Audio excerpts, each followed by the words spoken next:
এই চিনি আপনার রান্নাঘরে ভিআইপি জিনিস হতে চলেছে। কি করে, সেটাই আলোচনা করব। 1 মাসেরও কম সময়ের মধ্যে চিনির দাম প্রায় 40% বেড়ে গেল।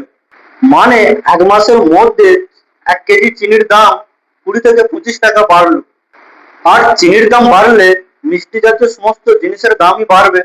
সামনে গণেশ চতুর্থী, তারপরে দুর্গাপুজো, তারপরে দীপাবলি। চিনি যে সবচেয়ে ভিআইপি হবে সেটা বলা যেতেই পারে। এর কারণ কি? উৎপাদন কম না ইথনল? 2020 থেকে 2026 পর্যন্ত উৎপাদনের লিস্ট দিয়ে দিলাম, দেখে নিন।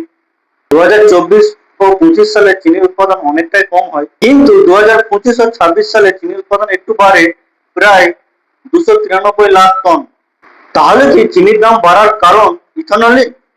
ইথানলে চিনি ব্যবহার হয়েছে 2022 ও 23 সালে 43 লাখ টন, আর 2023 ও 24 সালে 24 লাখ টন, 2024 ও 25 সালে 34 লাখ টন, 2025 ও 26 সালেও 34 লাখ টন।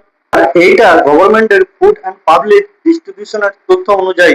যেখানে ভারতবর্ষ চিনি রপ্তানি করত, দাম নিয়ন্ত্রণ করার জন্য সরকার 10 লাখ টন চিনি আমদানি করার অনুমতি দিয়েছে।